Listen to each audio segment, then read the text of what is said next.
Ayan, sige. So for this one, ang topic natin is all about hydraulics 2, which was actually ano, supposedly, last week yata dapat siya. Pero kasi 'di ba nagkaroon ng mga suspensions, dahil dun sa ano, sa bagyo and et cetera. Kaya, ito kailangan natin siya i-take or, 'yan to make up, okey, doon sa na-miss natin na class. So, i-discuss natin siya ngayon, okey? Kasi, hydraulics 2, is actually all about ano, yung mga fluid and yung behavior niya once na magkaroon na ng flow. Okey, kasi unlike doon sa ano, unang naturo sa inyo sa hydraulics, okey, wherein ang focus niya, okey, is more on fluid property, okey, tapos, sige po ma'am, 'pag ano po, naka-record naman po siya dito, then i-send ko po after. Okey. Ayan, then, 'di ba dun sa hydraulics 1 kasi, ang focus niya is more on the properties ng fluid, okey? As well as yung, kung ano bang mangyayari o halimbawa kapag, meron kang structure, tapos meron siyang ano or merong nakalagay or stationary, okey, na fluid na present dun, ano ba yung mararamdaman niya? Okey, so ganun ang tinitignan natin. Pero siyempre, 'di ba alam naman natin that, in reality, 'yan sa totoong buhay, hindi naman lahat ng fluid is puro stationary. Okay, in fact, most of the time, okay, yung fluid natin is gumagalaw siya. And of course, since gumagalaw siya, kailangan natin ngayon tignan, okay, ano ba yung effect ng motion, okay, doon sa magiging fluid natin. Okay, kaya nga ito for the, module today, okay, yung first topic natin is all about the relative equilibrium of liquids. Now, this one is divided sa dalawa. Okay, meron tayong tinatawag na, rectilinear motion or 'pag sinabi nating ano, rectilinear motion, ito yung motion niya along a straight line. So, ito further divided siya into three. Okay, kasi yung motion natin it's either pa-horizontal siya, okay, katulad nito. Okay, puwede rin naman na ang motion natin is something na pa-inclined. Okay, especially kung, meron kang ano, let's say vehicle katulad niyan, tapos meron siyang, ah, aakyatin, okay, na certain slope, we have inclined motion. And of course, aside sa inclined motion, meron din tayong vertical motion, na ito siguro best example, let's say meron kang ano, hawak na, bote, okay, or cup of kung ano man yung laman nun. Tapos sakay ka sa elevator. 'Di ba elevator is moving upward or downward. So we have ano, vertical motion. Okay, so yun yung ano, titignan natin. Okay, ano ba yung effect ng mga motions na 'to, okay, doon sa let's say pagkuha ng pressure, okay, doon sa pagkuha ng force and so on. Okay, naunahin ko siguro 'to. Okay, so for our horizontal motion, of course ganito siya guys. Okay, halimbawa, kung meron tayong certain container, now normally dito sa topic na 'to, madalas naman is ano siya, okey rectangular, okay yung shape natin. Let's assume na ang mangyayari dito is initially, okay nung wala pang motion na binigay or sinabi, sabihin natin na yung water, okay is ganito yung kanyang elevation. Okay, kumbaga, ito yung water line section natin, okay before magkaroon ng movement.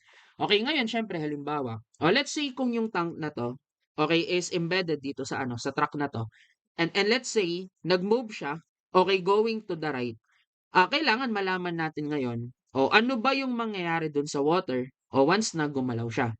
Now, siyempre ito obviously speaking guys, hindi naman siya mananatiling pa-horizontal. Okay, gagalaw sigurado ang water. Okay, wherein merong side, okay na kung saan aangat yung tubig, okay and merong side na bababa siya. Now paano natin malalaman yon? Ganito lang guys. Halimbawa, kung ang motion natin, say dito is pa-forward, okay basically yung nandun sa likod, siya yung aangat. Okay, now baka may magtanong, sir, bakit? Okay, bakit itong nasa likod, okay yung aangat? Siguro ito imaginin niyo na lang guys, okey? Kasi I think lahat naman is nakasakay na ng sasakyan, 'di ba?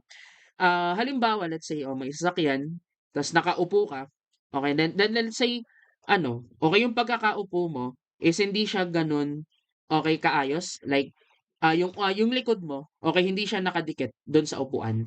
Let's say stationary lang, yung sasakyan. Now isipin niyo guys, imagine ninyo, anong mangyayari halimbawa, once na yung sasakyan umandar siya pa-forward, then sobrang bilis. 'Di ba ang tendency ng katawan mo is parang matutulak ka palikod, okey? Okey, matutulak ka palikod. Now since natulak ka palikod, indication yun guys na once na mag-apply ka pala ng motion na pa-ganyan, kumbaga parang merong effect, okey? Yung force dito, kumbaga parang ang effect niya is parang pabaliktad, okey? Mas malaki yung effect niya dito, yun yung mararamdaman mo. Now same thing yung nangyayari guys sa tubig, okey? 'Pag, from stationary, gagalaw ka, okey, forward bigla, okey, makakaramdam ng mas malaking force 'to and that's why mas mataas yung nandito. Okey, kasi 'di ba kung babalikan niyo, yung naturo sa hydraulics 1, halimbawa kung eto yung basang part, 'di ba, 'pag nag-solve ka ng hydrostatic force, kung ito yung basang part, since mas malaki yung area diyan, di sigurado mas malaki yung force na mararamdaman. Okey, so ganun lang ang nangyari dito, okey? Ngayon eto siya. Pagdating sa topic na 'to, meron tayong formula. Now yung formulang 'to, I think hindi ko na siya ide-derive kasi unang-una, hindi naman siya gano'n kahirap kabisaduhin, okey? Plus, gamit na gamit kasi 'to, okey, yung formulang 'to. Na ang sabi lang niya we have, tangent theta, okey, is equal to A all over G. Now sino yung A na 'to? A guys is actually yung acceleration, okay, ng mismong tank or kung ano man yung container. Okay, then G, of course, kung SI unit, ito yung 9.81 or yung acceleration due to gravity. Yun lang siya. Okay, now yung theta na to, guys, take note. Pag sinabi nating theta sa topic na to, okay, yan is yung magiging angle. Di ba once na mag-tilt yung tubig dito, pag kinuha natin, ano ba yung angle niya? Okay, with respect to horizontal, okay, measured from the horizontal, yan yung theta na tinutukoy. Okay, so ganun siya. Alright? Now, ito yung sa horizontal motion. Now, mamaya, tingnan natin ano pa yung mga pwedeng itanong dyan. Okay, but bottom line for this one, okay, dapat alam nyo lang, okay, paano ba imaginein, okay, yung tubig once na gumalaw siya, okay, and of course, dapat kabisado itong formulang to. Okay, so ganun, ganun. Okay, then next, ito we have inclined motion. Now, for the inclined motion, actually yung formula is almost same lang. Okay, we have acceleration, okay, ng tank over gravity pa rin siya. Pero kung mapapansin natin, meron tayong konting modification dito. Kasi instead of yung A, okay, ang nakalagay dito, sabi niya, A sub h, or pag sinabing A sub h, ito yung horizontal component ng acceleration. Okay? Then, dun sa denominator, we have g plus or minus, okay, vertical component ni acceleration. Now, para makuha natin yung dalawang to, horizontal and vertical component, actually ito lang yan eh.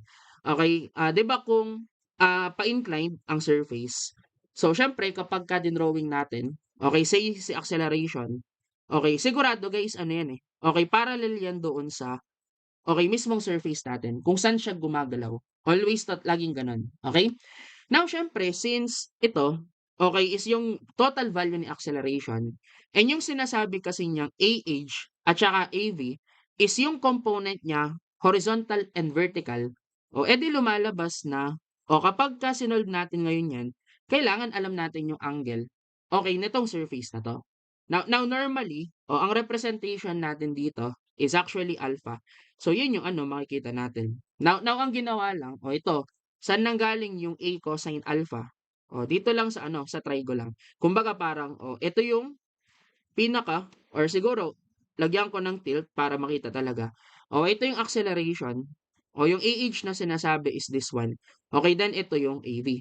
Now ang nangyari lang, alam mo yung angle na to, then using 'di ba, trigo, kaya nagkaroon or na-form itong okay, work equation na 'to. Okay, then eto lang mamaya sa plus minus, explain ko paano ba malalaman, okay, kailan ba magiging plus, okay, kailan magiging minus, okay, depende dun sa direction nito. Okay, so yan lang siya. Okay, now normally ito 'pag inclined motion, ayan kung kunwari sa board exam, hindi naman siya sobrang hirap magbigay ng problems dito. Okay, kasi merong password na, okay, for inclined motion. Pero ang ginawa ni examiner dun, lang literal. Okay, tinanong lang niya, ano yung magiging angle theta na 'to. Okay, now angle theta, ano lang din siya guys, same lang dun sa kanina, measured from the horizontal, okay, ano ba yung magiging angle of inclination? okay, nitong water surface natin. Literal na tinanong lang siya, o tas given acceleration, given yung angle, okay, of inclination ng surface, o edi direct sub lang pala. Okay, kaya napakahalaga o na dapat guys kabisado niyo to. Okay? O then ito finally, o for the vertical motion, o ito guys medyo kakaiba. Okay, yung kay vertical motion. Kasi pag vertical motion tayo, okay, tandaan niyo guys na yung water surface natin dito, okay, hindi magbabago. Okay, kumbaga, 'pag nagkaroon ng vertical motion, of course since, lagi naman, okay, na 'pag may fluid ka, parati naman guys na pa-horizontal ito initially. Okay, 'pag vertical motion lang, okay, mananatili na horizontal 'yan. Okay, kaya wala tayong problema when it comes sa angle dito. Okay? Pero 'pag vertical motion, okay, ang tinatanong parati diyan is ano yung magiging value ng pressure? 'Di ba alam natin, sabi sa inyo guys, dun sa unang hydraulics 1, 'pag nag-solve ka ng pressure, kailangan mo ng unit weight ni fluid. Tapos ang gagawin mo, 'di ba, measured from the water surface, let's say, for example, let's say ito yung point, na hinahanapan mo ng pressure. 'Di ba ang gagawin mo diyan guys, from water surface, kunin mo ano yung value nito, ano yung height nito, ano yung age. Kasi, gamma times age, ito yung pressure. Guys, ito yung formula, okay, kung ano lang, kung stationary ang fluid. Okay, kaso dito since meron kang vertical motion, okay, kumbaga meron kang acceleration, okay, along the vertical, kailangan mo i-modify ngayon 'to. Okay, now paano mo siya imo-modify? Think of it na parang ano guys, yung stationary or static pressure, yan ang tawag natin sa kanya, okay, iaano mo siya, parang ima-magnify mo siya. Paano ka ba nagma-magnify? It's either, okay, yung 1 magdadagdag ka sa kanya. Okay, 'pag magnify or puwede mo siya i-reduce. Okay, paano ire-reduce? Yung 1 bawasan mo ng something, then yun yung i-multiply mo. Okay, kaya ang mangyayari dito, lumalabas guys, ito yung formula. Kumbaga ang factor natin, okay, is 1 plus or minus Ag. So yan yun din yung nakasulat. Okay? Ngayon eto, pagdating dito sa inclined at saka vertical motion, okay, pagdating doon sa plus minus na 'to, okay, eto guys yung tatandaan niyo. Okay, titingnan ninyo rito kung ano ba ang direction ng motion. Kasi halimbawa, 'pag sinabi sa problem o let's say, kung ang motion is upward, okay, dito natin iti-take na plus 'yan, okay? Then halimbawa naman, kapagka ang motion is downward, okay, diyan naman yung case na minus ang gagamitin natin. Okay, now sa mga problems, normally sasabihin naman 'yan.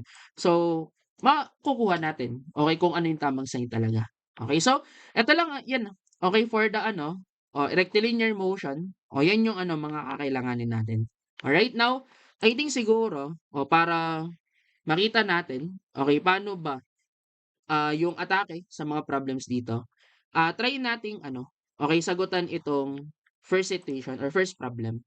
Alright, sabi rito, ayan, i-paste ko lang yung problem.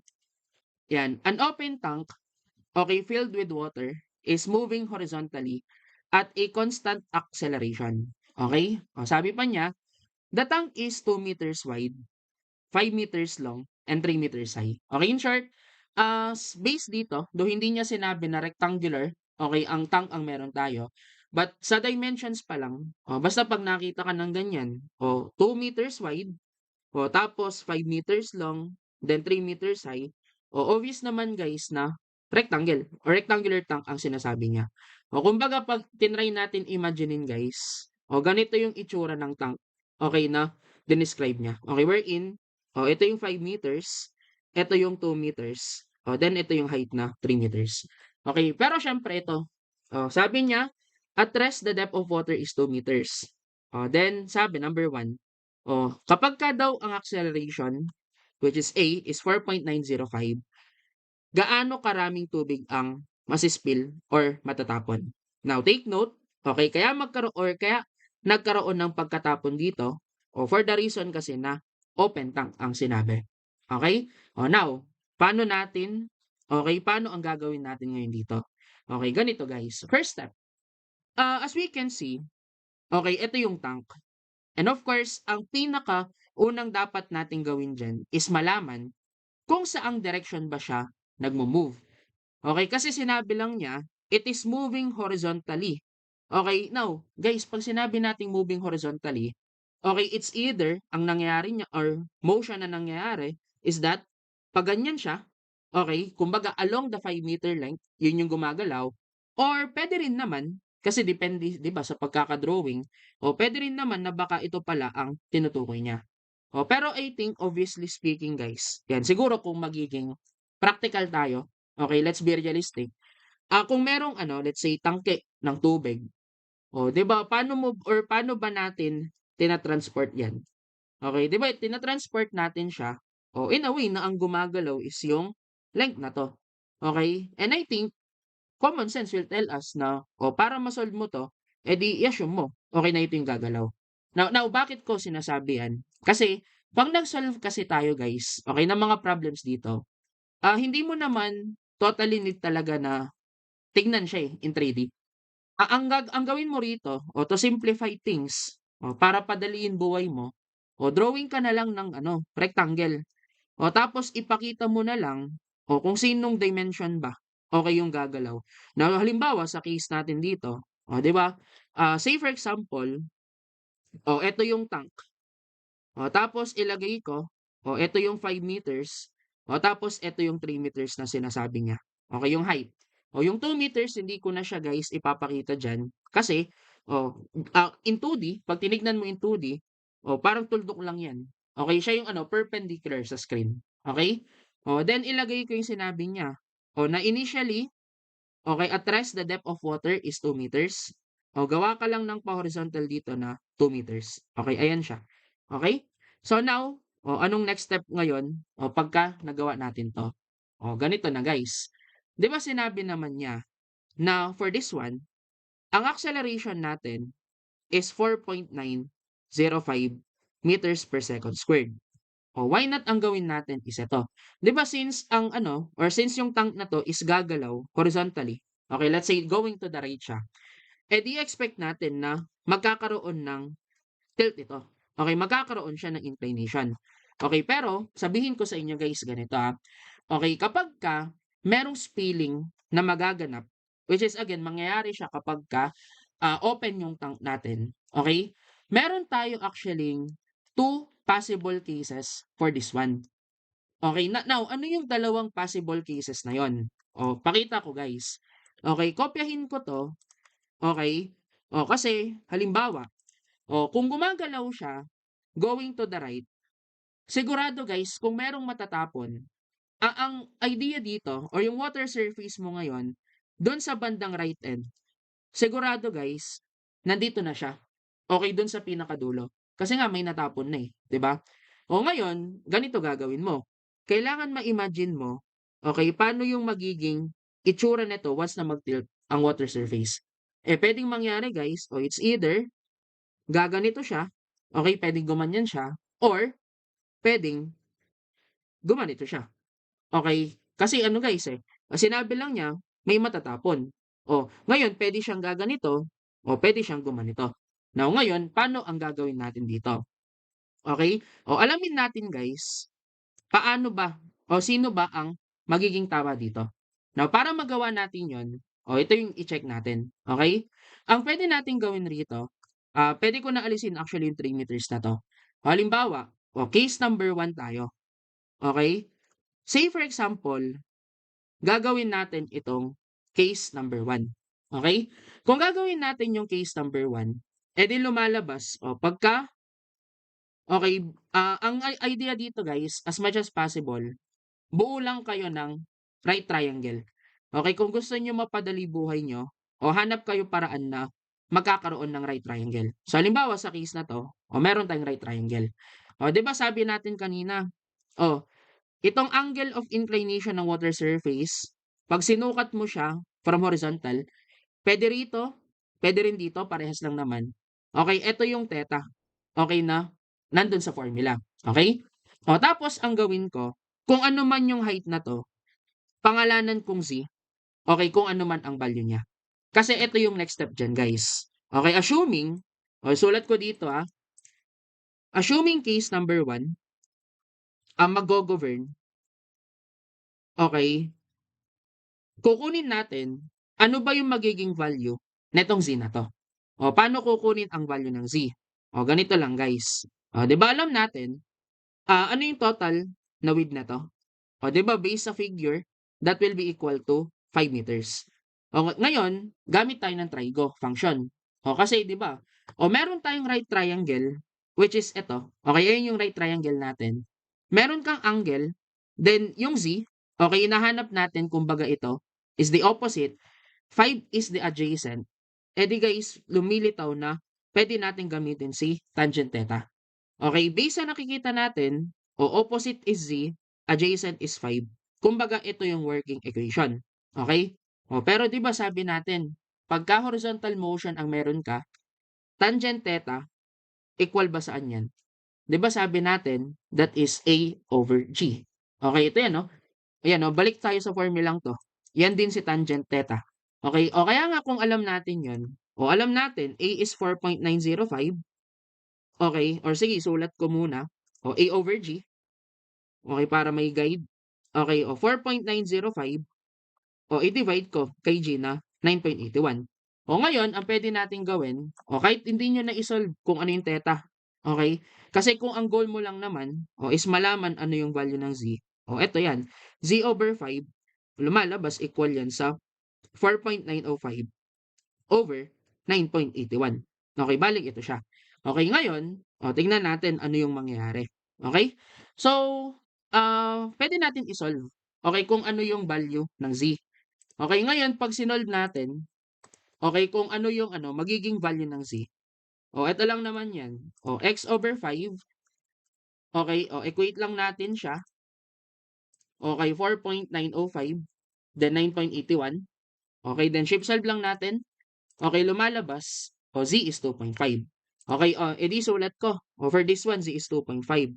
Ngayon, pag meron na tayong na-solve na value ng Z, yan, actually guys, dito natin i-check kung tama ba yung assumption natin or mali.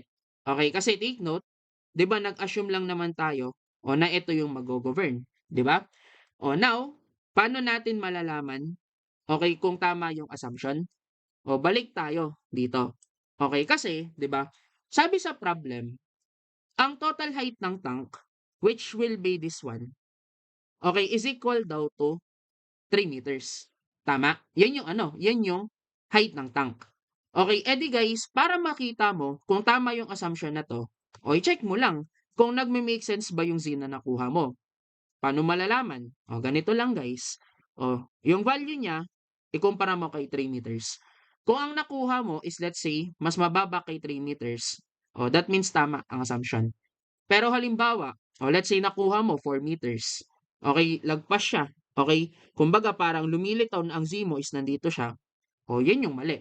Pagka ganun, okay, pupunta ka kay case number 2. Okay, although for this one, sa nakikita ko guys, since 2.5 is less than 3 meters, okay, pasok siya doon sa assumption natin. That means tama. Pwede mo ngayon gamitin to. Kasi ito na. Pag nahanap mo yung Z, mabilis na yan guys actually. Okay? Kasi paano ba? Kukunin guys kung gaano karami yung tubig na nawala. Ganito lang kasimple. Okay, volume spilled, okay, is equal to, kunin mo, ano yung original volume ni water, then i-minus mo, kung ano yung magiging final volume ni water. Okay, kasi kumbaga, originally meron kang ganitong laman, i-minus mo kung ilan yung matitira, kung ilan na lang yung blue na 'to, yun yung kung ano yung difference nila, yun yung nawala. Or other way, halimbawa, if ayaw nyo guys, okay na, i-solve siya in terms of water, merong other way. Okay, kunin nyo ano yung magiging final, okay, volume ni air, then i-minus nyo, okay, doon sa original volume ng air. Parehas lang po yan. Okay, kumbaga, pwede mo siya i-solve, okay, pwede mo idaan in terms of water, pwede mo siya idaan in terms of air. Kasi ito yan. Okay, yung air na tinutukoy ko, okay, is actually this one. Okay? Now, pili na lang tayo. Between these two, sino ba yung magandang gamitin? Okay, in solving itong problem. O inspect natin isa-isa. Kung ang gagamitin natin is in terms of water, ayan, actually walang problema, eh, okey? Kasi yung original volume ng water, eto yan, eh, okey? Eto yung original volume ni water, okey? Kaso ang problema, 'pag kinuha natin ang final volume ni water, ang shape na meron tayo rito is something na magiging trapezoidal. Okey, puwede siyang makuha, okey, in fact, kaya nating gawin 'yun, kasi if z is 2.5, lumalabas, remaining height na 'to, if 3 meters yung total height, that will be 0.5. Puwede natin makuha ito. Okay, now another way, kung air ang gagamitin, nasaan ba yung volume ng final air? Eto 'yan, guys, sa drawing ng box na 'to, okey, yung blanko, yung walang shade, 'yan yung air. Kaya bang kunin ang volume nito? Actually, kayang-kaya. Madali kasi triangle lang. Original air, paano kukunin? Ito yan, guys. Okay, yung nandun sa itaas ng tubig kanina. Okay, kaya ito pakita natin. Siguro parehas na lang para makita. So, halimbawa, solution na una, volume spilled. Kung ang uunahin ko is the original water. Okay, original water. Ito yan, guys, yung kinulayan ko ng matingkad na sky blue. Yan yung original water. Okay? Ano ba yung volume niya originally? Guys, take note. 'Di ba 2 meters yung taas nito? 'Pag nag-solve ng volume, ito yan, 2 meters times 5. Kumbaga kinuha mo lang, okay, yung area nito, then i-multiply mo dun sa 2 meters na perpendicular. Okay, which is ito. Kasi volume ang pinag-uusapan. Okay? So, sulat ko. We have times 2. So, ito yung ano, okay, original volume ni water. 'Di ba? Minus, ano yung bagong volume niya? Ganito lang, guys. 'Di ba ito yung final na itsura? Kunin mo lang area niya, tapos i-multiply mo dun sa 2 meters again. Okay, now, paano ba kumuha ng ano, area ng trapezoid? 'Di ba para makasolve, ito lang 'yan, 3 plus 0.5. Okay, gets ba paano naging gano'n? Ito 'yan, ito plus ito, okay, kunin mo yung average nung dalawa. 'Yan, i-over 2 mo. Multiply mo doon sa distance between them na 5. Okay, 'yan na yung area. Then i-multiply natin ng 2. Okay, so now, 'yan i-calculate natin. Ano yung magiging volume spilled, okay, for this problem? 'Yan, i-try ko din siya dito.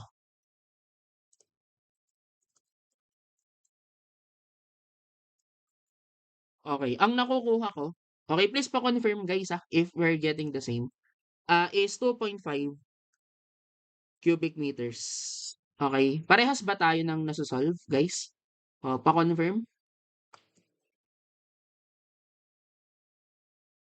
Ayan, parehas naman. Okay, so sige. Eto na. Yung volume spill natin. Okay, yan yung ano, pag-solve in terms of water. Pero ngayon, pakita natin paano naman kapagka ano, in terms of air. In terms of air, lagay ko dito or lang. Ano ba yung magiging, teka, ibaba ko muna 'to. Okay? Ano ba yung magiging ano, equation natin kapagka air? Unahin natin 'to. Ano ba yung final volume ng air? Ito 'yan. Ano ba yung, volume nito? Triangle lang yung area. So, this will be, 1/2 times yung base na 5 times yung height na 2.5. Okay, then again, area pa lang 'yan. To set or to get the volume, again, multiply. Okay, dun sa 2 meters perpendicular sa screen. Okay, then we minus, okay, yung original volume ni air. Original volume ni air, obviously, guys, kung 2 meters 'to, okay, so 1 meter yung height, okay, nitong air. Okay, now 'pag ginawa yun, we have, 1 times 5 times 2. Okay, now let's see, parehas ba yung lalabas pagka sinolve natin? Ayan, try natin. Sige. Okay, 2.5. I think parehas, 'di ba? 2.5 cubic meters. In short, ano, guys, gumagana. Okay, kahit sino gamitin nyo, mapa in terms of water, 'di ba, mapa in terms of air, mapapalabas mo pa rin, okay, yung same, okay, value ng volume spilled. Alright? Ano lang, syempre dapat, dito ang gawin mo lang, O piliin mo siguro, 'di ba, kung sino ang kung saan ka mas mapapadali. Okay? Kasi may cases na o mas madali pagka water o may cases naman na mas madali siya 'pag air. Again, i-figure out niyo lang. Okay, depende doon sa kung ano ba yung shape, okay, na binigay sa'yo. Okay, so yun na for our number 1. Okay, then, we move dito sa ano, second problem. Now, by the way, yung ano, case number 2, o ito muna pala yung case number 2. O, paano yung magiging itsura o kung sakali na ma-encounter nyo, okay, yung case number 2. O, ganito lang. Okay, o again, kung may spilling, pinakadulo do'n sa likod, o 'yan pa rin yung endpoint mo. Pero this time, okey, kung mapapansin niyo, o instead of dito tumama yung isa, okey, nandito na siya. Okey, and this indicates na sobrang daming nawala. Now ang water mo ngayon dito, ayan, actually ito ng triangle, o 'yan na yung water mo. Okey, then ang ginagawa kasi dito, normally kapagka ganyan na nasa case number 2 ka, is sine-set or hinahanap. Okay, ano ba yung magiging value or length na 'to? Which is noted or which is ano, madalas, okay, nila as x. Okay, now paano ba, okay, guide ko lang kayo, paano ba makukuha o yung value ng x na 'to kung sakali? O ganito lang, 'di ba alam natin, angle ng tubig from horizontal is theta. O edi ang mangyayari ngayon guys, tangent theta, equate mo lang kay 2/x. Again, gamit yung triangle na 'to, ano ka lang, okey, trigo ka lang. O tapos, 2/x, then i-e-equate siya, okey, dito sa ano or i-equate lang siya kay a/g. So yun lang siya. Then 'yan, kumpleto naman, then mo-solve mo if ever yung value ni x. Okey?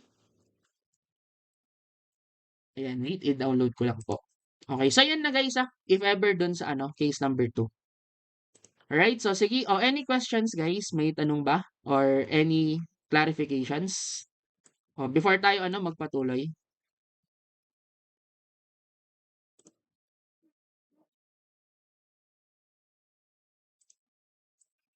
Yan, wait lang guys, ha.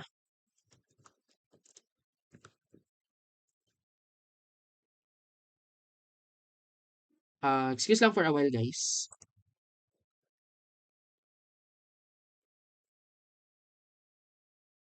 Okay, ayan.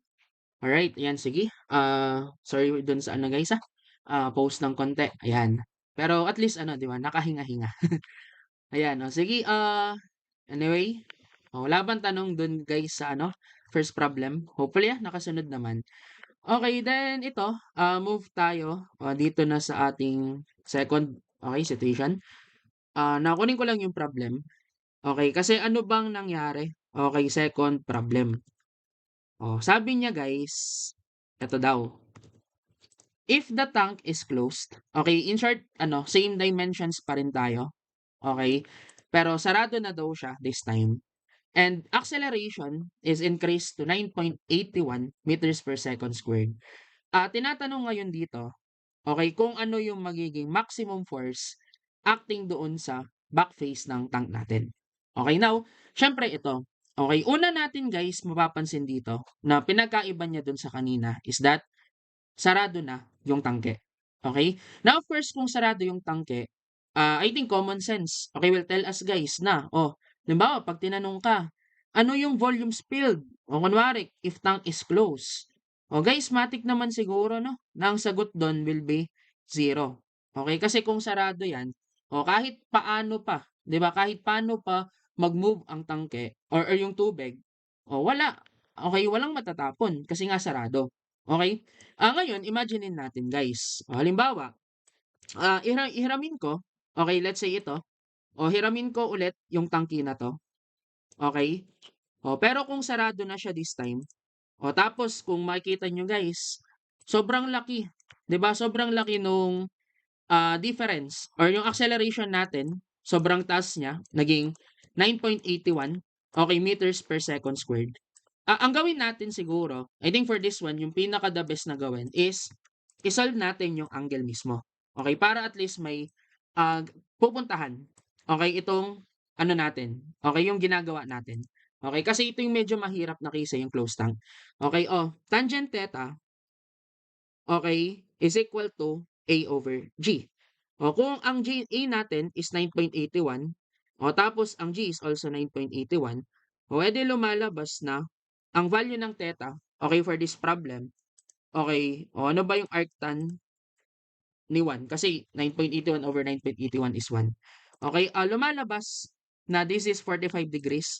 So in short, yung angle ng tubig, okay, once na, okay, mag-accelerate siya to 9.81, okay, will be 45 degrees na. Okay, ito na. Ngayon ang gagawin natin is this. Of course, since sarado yung ano, yung tank, okay, kailangan nating mag-assume ngayon dito. Okay, another assumption na naman. Now, ano yung mga possible assumptions na pwede natin gawin? Halimbawa, ito guys. Okay, assumption number one, let's say ano, again, tawagin kong case number one. Okay, kasi kung masyado mabilis guys, expect nyo na ang tubig, sigurado, okay, yung isang endpoint niya nandito. Okay, sigurado yan, andyan siya. Now, ang pwedeng mangyari ngayon, from this point, it's either ang tubig mo is hanggang dito siya, okay, once mag-accelerate, or, okay, from here, papunta dito, okay, gaganyan ang tubig.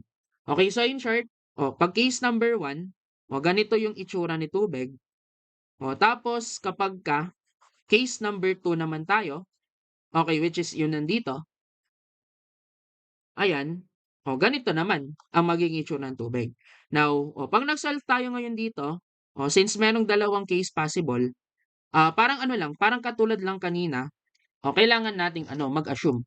Okay, sino between these two, okay, yung mag-govern. Now halimbawa, I think mas madali kasi to. Assume case 1, okay yung mag-govern. Paano natin siya isa-solve ngayon? Ganito lang, hiramin ko to. Alright? Tapos, tingnan natin. Ano yung mga pwede natin gawin dito? Okay, first, alam natin, theta is 45 degrees. So, lumalabas, this is 45. And also, this is 45. 'Di ba? Ngayon, ang pwede, ano pa yung next na pwedeng gawin dito? Siguro ito. Tawagin ko guys na ang value na to is siguro z na lang. Ngayon, kung ang value na to is z, ano yung magiging value ng distansya na to?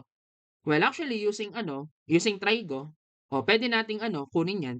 Kasi halimbawa, kung tatawagin kong x to, then gamit yung triangle na to, 'di ba, tangent 45, okay, is opposite over hypotenuse. Tangent 45, actually 1 lang yan. Kaya nga, ang mangyari dito guys, lumalabas na ang value ni x is also z. Okay, ganun siya. Okay, ngayon, pwede natin i-take advantage. Okay, ito. Okay, kasi kung alam natin na yan yung magiging dimensions nito. Okay, ito ngayon. Okay, since sarado yung tangke, sabi natin volume spilled will be equal to 0. Anong totoo ngayon dito? Kung ang volume spilled mo is 0, ito yung pwede mo gawin. Okay, pwede mo i-equate, okay, kung ano yung original volume ni air, okay, as well as yung kanyang magiging final volume. Kasi kung wala namang matatapon, okay, edi same lang ang magiging value. Now, pwede mo rin siyang gawin, actually, halimbawa, kung water yan, okay, kung water, pwede rin naman guys. Pero sa akin, syempre, mas madali kasi, okay, sa case na to, yung air, edi yun yung unahin natin. Okay? Ano yung original volume ni air? Actually, ito rin yan guys. Okay? Yung kanina, yan, kung naalala nyo, 'di ba ito yung original volume ni air. Ayan. Ay tama ba? Ay hindi, ito yung original volume ni air. Okay, ito yan guys Okay, yung original pa nung wala pang any movement nang nangyari. Okay, 'di ba ang volume niya? 1 times 5 times 2. Pwede nating kunin 'yon. Then i-equate dito sa volume ni air final. Volume ng air final, okay, will be this one. Area nito, okay, multiplied by the 2 meters na width ng tank. Okay, now mangyari, 1/2 times z times z, okay, times 2. Now, kunin natin, ano yung value ng z. Kasi katulad kanina, ito yung tutulong sa atin Okay, in determining if tama ba yung assumption or hindi. Okay, pero hopefully, okay sana ano, ito na yung talagang ano, itsura niya. Okay, i-solve natin 0.5 x squared, okay, multiplied by 2. Okay, pagka sinolve, ang nakukuha nating z dito is 3.162. Okay, z is 3.162 meters. Okay, ito siya. Ngayon, sa nakikita ko, parang magkakaroon tayo ng problema rito. Okay, bakit? Kasi, tingnan nyo guys ang nakuha nating z is 3.162 meters. Pero, based doon sa dimension, okay, nitong tank na to, ang total height lang niya is 3 meters. Guys, sumobra tayo, di ba? Sobra-sobra yung nakuha natin kay 3 meters, parang lumagpas siya dito. Edi indication ito na yung assumption natin is mali. Therefore, since assumption is mali, wala na. Okay, hindi na natin or wala na, hindi na natin to magagamit. Okay? That's why, since assumption is wrong, considering case number 1, napatunayan natin na assumption is wrong, edi ito tayo ngayon. Okay? Gamitin natin sa case number 2. No choice tayo. Okay, kung hindi gawin to. Okay, para ano, matama, okay, itong tanong or yung problem na to, no choice tayo kung hindi gawin yan. Alright, now, kung gagawin natin, itong case number 2, ayan, ano lang, gawa lang tayo dito ng paraan. Okay, kasi anyway, working equation is volume spilled equals 0 pa rin. Pero ilagay ko ngayon. Okay, kasi, kung ito alam natin, this is 45, 'di ba? Tapos ito, alam natin na yung height na to is 3 meters. Alright? Edi lumalabas pala na kung 3 meters yung total height na to. Okay guys, pwede ko bang sabihin ngayon that this one, pag kinuha natin ang dimension na to, will also be 3 meters. Ayan, I think pwede natin gawin yon. Okay, ngayon, bakit ko ginawa yan? Kasi, okay, ito guys, at saka ito, sa ngayon hindi pa natin alam 'Di ba kung ano yung total na haba nito? Edi para ano guys, meron tayong mapala, tawagin kong x. Okay, kung sino man ang dimension na 'to. Okay, ngayon, kung x ang value nito, guys, tama bang sabihin na ang value dito is x minus 3? Yan, pwede ko bang sabihin ganun? 'Di ba? Pwede. Kasi ano yan algebra, parang dimensioning lang ang ginawa natin. Therefore, eto na. Volume spilled, once again, this is equal to 0. Sabi ko nga, okay, if volume spilled is 0, you have two options. Pwedeng in terms of air, katulad ng ginawa sa case number 1. Pero sa nakikita ko, mas madali, again, mas madali buhay natin kung in terms of water. Okay, kasi kung in terms of water, ito yan. Okay, original volume ni water, i-equate natin doon sa kanya magiging final volume. Okay? Ano ba yung original volume ni water doon sa loob? Again guys, ito yan. Yung 2 times 5 times 2. Okay, yan yung original nung wala pang paggalaw. I-equate natin dito. Kasi ano ba yung volume? Guys, netong water na to, ano ba yung volume niyan? Di ba trapezoid ulit? Area ni trapezoid, we have, yung sum nitong dalawa na magka-parallel, x minus 3 plus x, i-divide natin ito, okay, all over 2, multiplied by the distance between them, okay, which is 3 meters. Then again, yung width na 2. Okay? Therefore, pwede nating makuha ngayon kung ano yung value ni x. Ayan. Kasi pag nakuha yung value ng x, okay, malaking tulong na yon para masolve yung pinaka tinatanong. Okay? Kasi ang tanong dito, force acting on the back. Sige. Ano yung value ng x na to?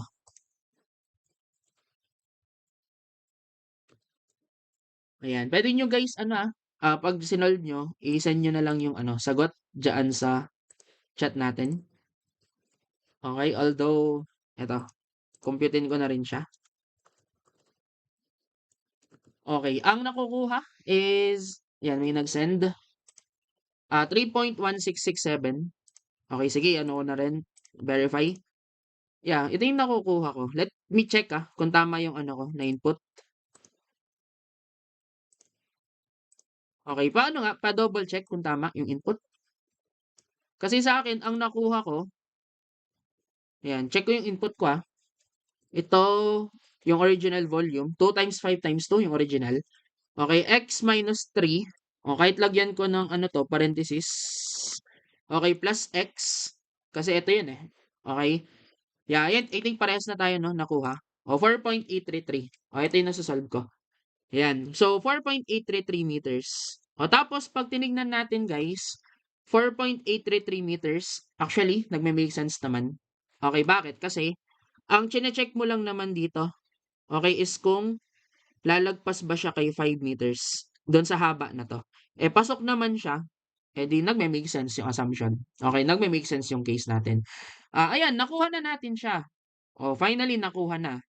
Oh, pero ano pa lang 'yan, okay, na-solve pa lang natin yung dimensions.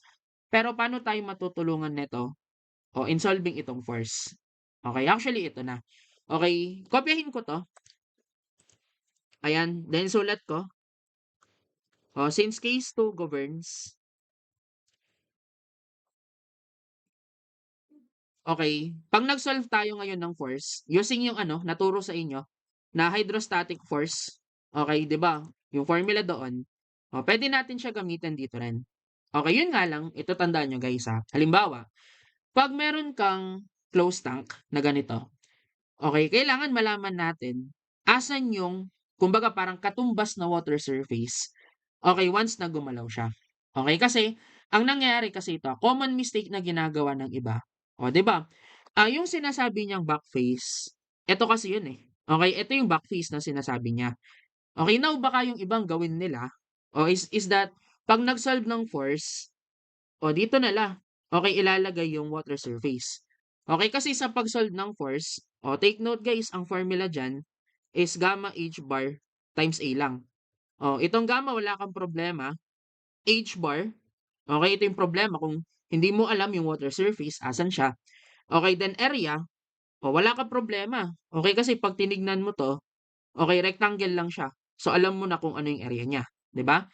Pero paano mo kukunin yung H-bar? Yun yung tanong. Now ganito siya. Okay, guys, 'pag close ang tank, dito lang naman siya nagma-matter, 'Pag sarado ang tank, okay, since walang lumabas na ano, tubig dito, and of course, since merong movement, this indicates or this means na ito, makakaranas ng pressure 'yan. Now, para ma-consider mo kung ano yung mararanasan niya, ang ginagawa lang natin diyan is that kung eto man yung itsura ng tubig sa loob, okay, i-extend mo lang ang linya na 'yan and magkakaroon ka kumbaga ng imaginary water surface. Okay, kasi ang ruling natin dito, 'di ba, since inahanap mo ano ba yung magiging, okay, horizontal or hydrostatic force at this back face, ito ngayon, kumbaga parang kung ano yung height o yung nandito, yun yung imaginary. Okay, yan yung ano mo. Kumbaga yan yung ano mo dito, tawag dito, yan yung water surface mo. In short, guys, kung kailangan mo ng H-bar, okay, kasi H-bar, 'di ba since rectangle lang naman 'to, eto yung centroid niyan, okay, this will be equal to 1.5, okay. Para ma-solve yung H-bar, which is actually, yung height from the water surface papunta kay centroid, okay, kailangan malaman natin, okay, gaano ba kataas ito. Okay, ano yung height niya? Para makuha, take advantage. 45 degrees ito. Sabi natin kanina, 'di ba ang dimension na 'to, okay, is x minus 3. Guys, 'pag 45, 45 triangle, kung ano yung height na 'to, ay yung dimension nito, yun din yung dimension nito. Nagkataon, x is 4.833. Okay, ayun siya. Minus 3 mo, 1.833. Di ito, lumalabas. 'Pag kinuha mo yung height na 'to, this will be 1.833. Okay, kaya nga makukuha mo na, 'di ba kung ano yung value ng h-bar diyan. Kasi 'pag nagawa mo na 'yon, eto na guys ang next. To solve for the force, we have 9.81. H-bar, is yung ano, pinagsamang 1.833, 'di ba, plus 1.5. Then for the area, ano ba yung area guys? Okay na nandito. Ano yung basang area? 'Di ba yung basang area diyan is yung buong 3 meters, na naka-multiply doon sa width na 2 meters perpendicular sa screen. Okay, ayun siya guys. Okay, that is why, ito yung working equation natin. Okay? Ngayon, calculate na natin. Ano yung hydrostatic force dito? Ayan, parang ang bago dito, 'di ba, pag closed tank is nasan yung imaginary water surface. Okay, yun yung ginawa natin kanina. Yun yung medyo mahabang part dito. For this one, guys, ang nakukuha ko ay 196.18. Okay, 196.18 and this is in kilonewtons. Okay, so ito na yung sagot. Okay, for our problem number 2. Okay, so yan, ang haba ng nangyari. Pero wala tayong magawa. Okay, kasi actually yan, pagka meron tayong kunwari, relative equilibrium ang pinag-uusapan, most of the time, okay, mas mahirap yung case ni close. Okay, kumpara kay open. Kasi kay open, alam mo na okay, kung paano yung magiging behavior ng tubig. Pero pag closed tank, kailangan mo. Okay, isolve pa yun. And yun yung nagpapahaba. Okay? So, eto, next. Okay na tayo, I believe, for this one. Okay, so yun yung sa horizontal motion. Then ito, problem number 3. Ito, direct sub. Okay, kasi sabi lang niya, a vessel containing oil, okay, accelerated on a plane, inclined 17 degrees with the horizontal, at 2.1 meters per second squared. Okay? Then, ito yung mangyayari guys. For this one, ano ba, or sabi natin, ito, since naka-inclined ang surface, ang working equation natin dito guys, ito siya, yung sinasabi ng formula kanina. Okay, tangent theta, okay, wherein again, theta is the inclination ng fluid, okay, is equal to AH, okay, all over G, okay, plus or minus AV. 'Di ba? Ito siya. Or, or other way, para masulat ito, tangent theta is A cosine alpha, okay, all over G, plus or minus A, okay, then ito we have A sin alpha. Okay, ito yung working equation na gagamitin natin. Okay? Now, yung problem na to, ano lang naman siya guys, direct sub lang siya. Okay, all we need to do is, dapat ma-determine natin, sino-sino ba yung mga values na to, na walang problema. Kasi, ang hinahanap dito, inclination ng oil, yung theta, acceleration, sinabi naman niya, that is 2.1. Angle of inclination ng surface or ng plane, 17 degrees. That means yan yung alpha. Okay, cosine of 17. Okay, then we have G na 9.81. Okay, then A sin theta is 2.1 sine of 17.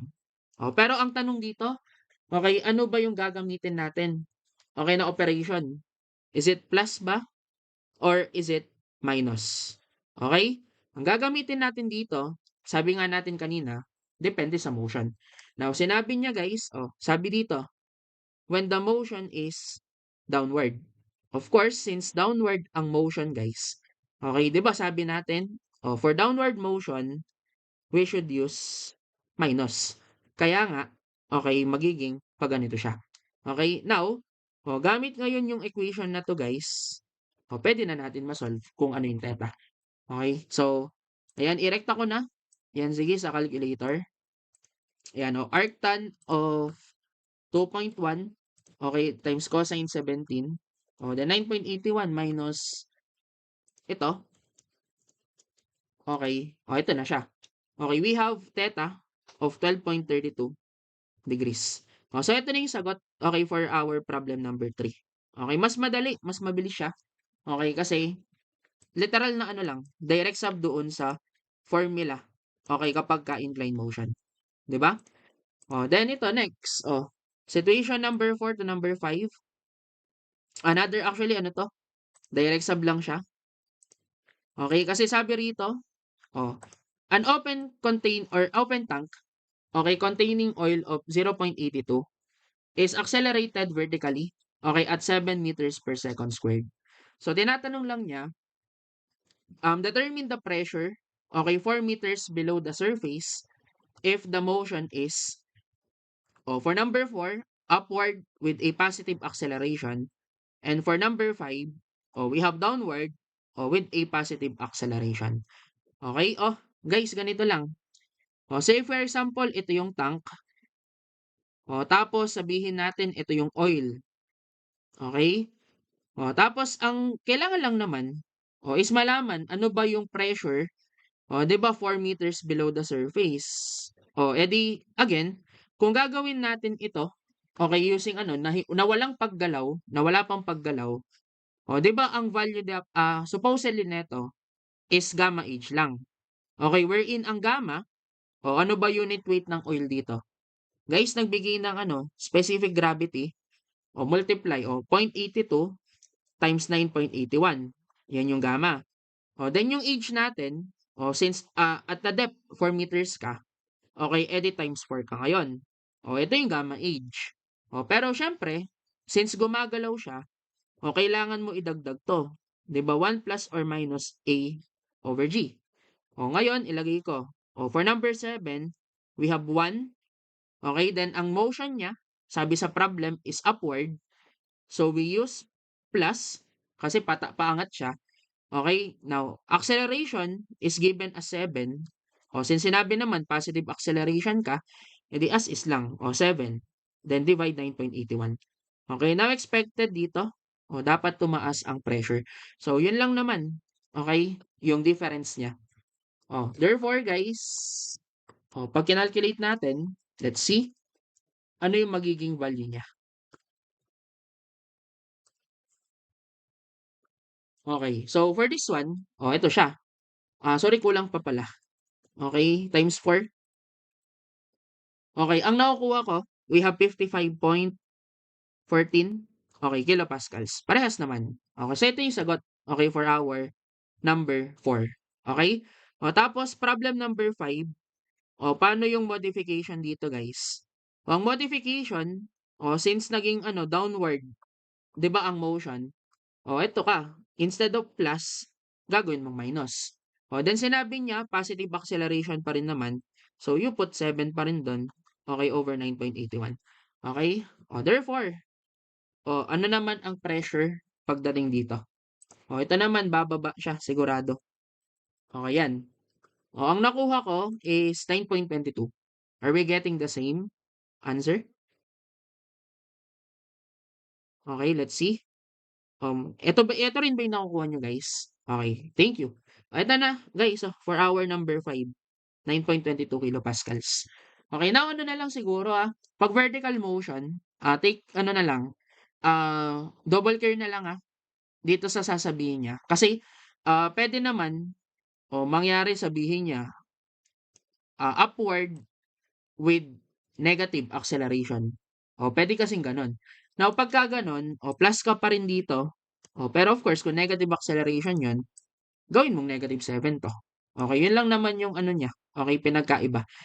Alright, so 'yan na actually, para dito sa, rectilinear motion natin. Okay? Next tayo. Since okay na tayo kay rectilinear motion, 'yun, may tanong ba, guys? Okay, meron ba? So far wala naman 'no? Hopefully nage-gets naman guys 'no, yung sinasabi ko dito. Okay, now, after, ng rectilinear motion, yan, another motion na puwedeng maramdaman, okay, ng fluid natin is actually rotational motion. Now, kailan nangyayari 'to? 'Di ba 'pag meron kang certain object or let's say, siguro kuha ka na lang ng baso, ta's try mo guys ganyanin, o bote na lang. Ta's ganyanin mo, gawa ka tornado gano'n. Ayan, paikutin mo siya, 'pag naka-form ng tornado 'yun, yun na yung guys, rotational motion. Okay, and 'di ba 'pag imaginin niyo guys, 'pag nag-form ka ng tornado dun, paano ba yung itsura ng water? Okay, 'di ba 'pag inikot mo, 'di ba ang nafo-form niya, is something na pa ganito, na ang tawag natin is actually ang tawag natin dito is actually paraboloid. Okay, yun yung 3D ng parabola. Okay, we have paraboloid. Okay, yun yung na-form mo. Okay, pero siyempre, okay, yung na-form mong 'to, take note air yan. Okay, hindi po yan tubig. Kasi ang tubig na part, okay, is yung nandoon sa ibaba. Okay? Now, anong mga kailangan natin dito? Actually, ano lang naman. Okay, dalawang formula. Yung theta parehas pa rin. Okay, dito nga lang nag-iiba yung theta. Unlike doon sa rectilinear guys na constant ang theta mo. Okay, kung constant acceleration ka, constant din siya. Dito nag-iiba. Okay, and depende siya doon sa ito measured from the vertex. Okay, kung ano yung theta mo, depende siya doon sa distansya niya from this vertex. Kaya nga kung makikita nyo, merong formula na ang sabi, tangent theta, okay, is equal to omega squared x all over g. Now, itong x na to, take note, is the distance from the vertex papunta sa point na hinahanap mo. So, halimbawa, pag tinanong ka, alright, ano yung angle, okay, at this point, alamin mo ano yung x doon. Ano yung distansya nun. Pag tinanong ka naman, ano yung angle sa point na to, edi gamitin mo yung buo. Ganun lang siya. 'Di ba? Tapos yung G 9.81, now sino itong omega? Guys, omega, okay, ito yung tinatawag nating angular speed. Okay, pero syempre, okay guys, ganito kapag ka ginagamit natin, okay, itong dalawang formulas na to, ito yung requirement. Kailangan si omega is i-express nyo siya in radian per second. Kailangan ito yung unit niya. Okay, tapos si x dapat naman, okay, naka in terms of meters, kasi yung g natin, okay, is always in meters per second squared. Okay, now, ito balik-aral lang siguro. Kasi normally, pag meron tayong angular speed, okay, ang madalas kasing binibigay na value talaga dito, yan, let's say, ganyanin ko na lang yung value, yan, any value to. Ang unit na ginagamit or binibigay madalas is RPM. Okay, or RPM, okay, means ang unit natin is naka-revolution per minute. Okay, now of course, kung ang goal natin is 'di ba makuha or pag nag-solve tayo rito, ang gagamitin mong omega is in radian per second. So dapat alam natin paano 'to i-convert. Now, balik-aral lang kasi sabi guys ni mathematics, isang revolution, okay, in terms of radian is 2 pi. Tapos alam naman natin ito that 1 minute is equal to 60 seconds.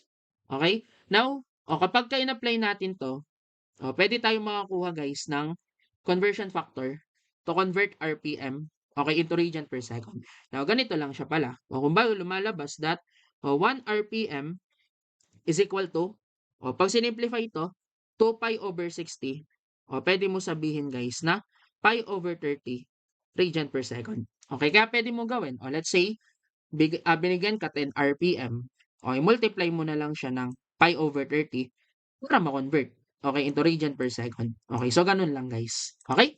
Then, another formula, a very important, okay, formula, pagdating sa topic na to, na mas gamitin ito, okay, as compared dun sa tan theta, is this one. Okay, ang formula natin, omega squared x squared over 2g.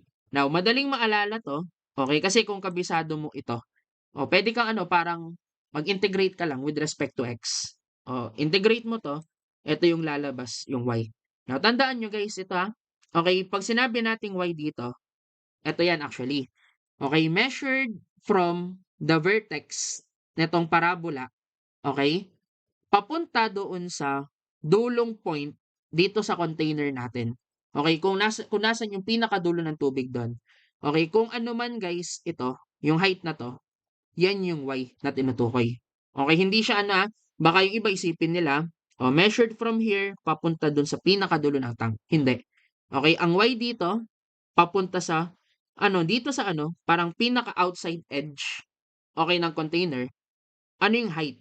Okay, measured from the vertex ng water doon. Yun yung Y na tinutukoy. Okay, again kabisaduhin niyo 'to. Okay, kasi sa word exam guys lumalabas 'yan. Okay?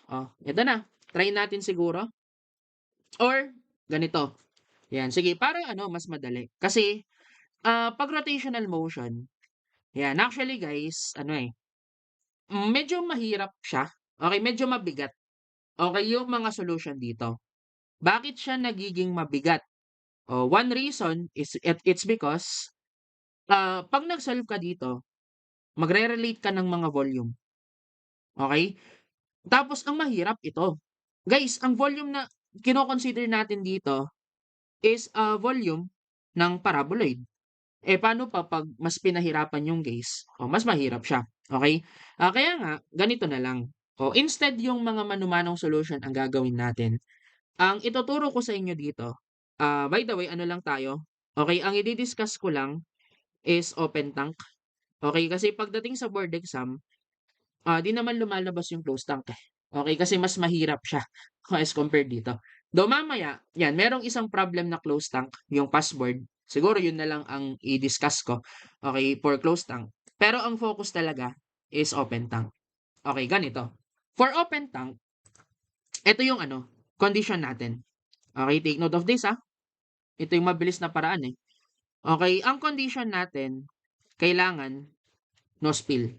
Okay, dapat 'pag pinaikot yung open tank, okay, if ang condition is dapat walang matapon, okay, puwede natin ito magamit. Okay. Now lalagyan ko ng case number 1. Okay, kasi ang case number 1 dito is mangyayari siya halimbawa, if the tank is more than half full. Okay, 'yan, if tank is more than half full or when we say if tank is more than half full, that means na 'pag tinignan mo siya, okay, kailangan yung laman niya is lagpas sa kalahati. Yun lang siya. Okay. Gagawin ko rito ibigay ko muna yung formula. Pagka case number 1 tayo, tatandaan niyo guys, ang maximum value ng Y, okay, na puwede mo gawin without spilling is equal dito sa 2D. Now, ano yung value or ano itong 2D na 'to or ano yung D na tinutukoy? Again, mamaya ko ipakita. Okay, but eto na, pag case number 1, okay, eto yung Y max natin. Okay. Tapos pagka naman case number 2 tayo, okay, wherein dito mangyayari yung case the tank is less than half full. Okay, so that means mas mababa na, okay, sa kalahati yung laman niya. In short, konting-konti na lang. Ang Y max natin dito is equal naman dito. Okay, h squared all over 2hw. Now, again, okay, mamaya ko sabihin sino yung mga letters na yan. Okay, pero lang, ganito tandaan nyo guys, okay, kung kaya nyong i-memorize itong mga to, i-memorize nyo sila. Okay, bakit? Kasi, ang kagandahan dito, normally, ganito sa board exam, yung mga tinatanong kasi madalas dito is, ano ba yung value nitong omega? Okay, para walang spelling na maganap. Okay? Tapos bibigay siya senaryo and so on. Pag kasi nakuha mo, halimbawa, na more than half full siya, tas let's say na-identify mo ano yung D. Pwede mo gawin guys, i-ano mo na, okay, solve mo na agad ano yung value ng Y. Kasi 'pag meron ka ng value ng Y, madali mo na makukuha 'to, kasi babalik ka lang sa equation na 'to. Okay, kaya nga as much as possible ito, kabisaduhin niyo na lang, okay, para di kayo mahirapan. Ngayon eto na, sino-sino yung mga 'yan, sino-sino yung mga parameters natin diyan. Ganito lang siya guys. Let's say ito yung tank mismo, okay? Now, itong tank na 'to, lagi naman 'pag pinaikot yan guys, always about the center naman. Okay, so in short, ito yung axis of rotation. So, andyan yung omega. Okay? Now, halimbawa, let's say starting at rest, sabihin kong ito, okay, yung height ng tubig natin, yung original niya, nung wala pang ginagawa. Okay, so therefore, lumalabas na yung lahat ng 'to, ito ngayon yung tubig. Alright? Now, ganito ang gagawin natin guys. Kunin mo lang ano yung height ng water. Okay, kasi kung sino man yung height ng water, yan yung HW. Okay, na tinutukoy ko dito. Yun lang siya. Okay, tapos 'pag nakuha mo na yung HW na 'yan, o kunin mo ngayon, okay, ano ba yung height, okay, ng natitirang 'to? Ano yung height ng air? Kasi kung sino man yung height ng air, o 'yan naman yung D na tinutukoy. Okay, ito yung gagamitin mo dito. So, 'di ba sobrang dali lang. Okay, kasi sa mga problem sinasabi naman 'yan normally, o edi ma-identify mo agad. O then yung capital H, o eto naman 'yan guys. Alright? O measure dito hanggang dito. In short, yung height ng tank, yun ang tinutukoy natin. Okay, yun yung capital H na nandito. Okay, so ganun lang guys. O tapos, siyempre mamaya 'pag nag-solve ka, 'di ba nakalagay diyan, W squared x squared 2g. Pero kung y max naman ang hinahanap mo, ang x mo kasi dun guys automatic ito 'yan, eh. Okay, kung ano yung radius, yun yung gagamitin natin. Okay, yan yung ano, ilalagay. Okay, kaya nga, eto na. Pagkabisado nyo guys lahat ng 'to, 'di na kayo mahihirapan. Kasi although siguro meron pa rin naman, okay, chance na baka gumamit ng tinatawag na squared property of parabola. Okay, kasi yun yung ano, actually yan yung sa conventional, dun siya umiikot eh. Squared property of parabola, okay, then relationship ng mga volumes and so on. O, pwede nyo ano, at least maano, kumbaga parang masi-simplify. Okay, hindi na natin kailangang ano, gawin yung sobrang haba na step. Okay, just to answer yung mga tinatanong dito. Okay, kaya siguro ito, try ko pakita paano ba gagamitin, okay, yung method na yan in solving yung mga problems dito. So, we try to answer ito, yung password problem na to. Okay, sabi niya, an open cylindrical tank having a radius of 0.5 meters. So, siguro i-drawing ko yan. Let's say ito yung tank. Okay. Tapos, ang radius daw niya is 0.5 meter. Then, yung height niya mismo, okay, is 1.5 meters. Yan yung ano, total height age ng tank. Okay? Tapos sabi pa, is filled with water to a height of 1 meter. So in short, yan, before natin siya paikutin, okay, ito yung totoong itsura niya. Okay, meron siyang laman na tubig up until, okay, the depth of 1 meter. Okay? Then isulat ko na, this is 1 meter. Di lumalabas guys, okay, yung height na to, na remaining, it will be 0.5 meter. Then ilagay ko, ito yung axis of rotation, nandun sa pinakagitna. Okay, then yung R natin, okay, is equal to 0.5 meter. So ito na, may guide na tayo. Now, ang tanong, ito guys, problem number 6. Okay, ano daw yung value ni omega, okay, if no liquid is spilled? Yan, walang matatapon. Yun yung sinasabi niya. Okay, ito na guys. Dito na papasok. Okay, yung mga case 1, case 2 na sinend ko sa inyo. Okay, kasi para makuha mo yung omega, sabi ko nga, alamin mo na lang kung ano yung value, okay, ng Y max. Titingnan natin. Guys, ang height ng tank, 1.5 meters. Okay, obviously speaking, kung ang height ng water is 1 meter, di lagpas kalahati talaga yan. Tama?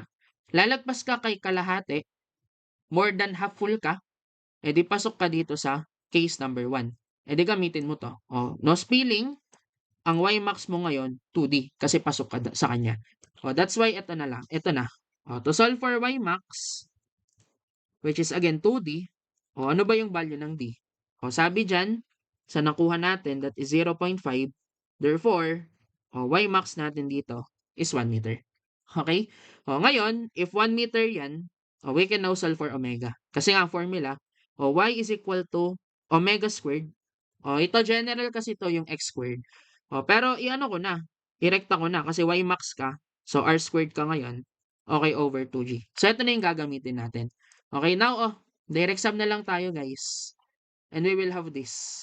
Okay, 1 meter is equal to, yan, 1 na lang ilagay ko siguro. Yan, equals W squared or omega squared. Okay, radius R natin is 0.5. Okay, then squared.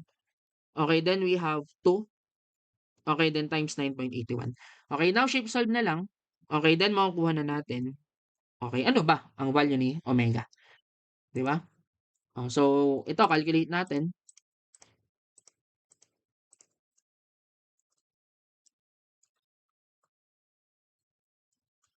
Ayan. So pag kinuha, ayan, shift solve for the value of x ang lumalabas.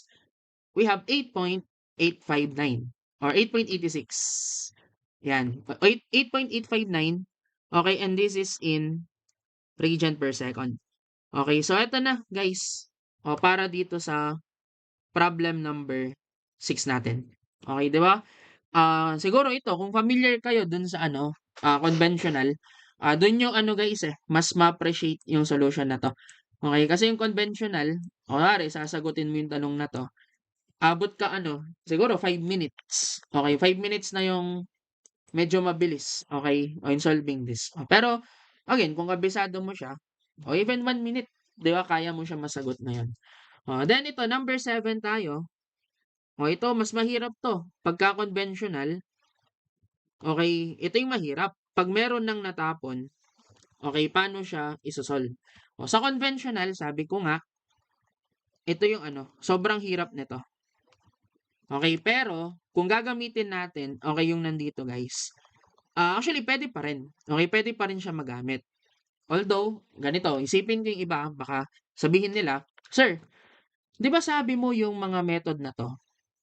Di ba magagamit natin yan kung walang spelling? Di ba?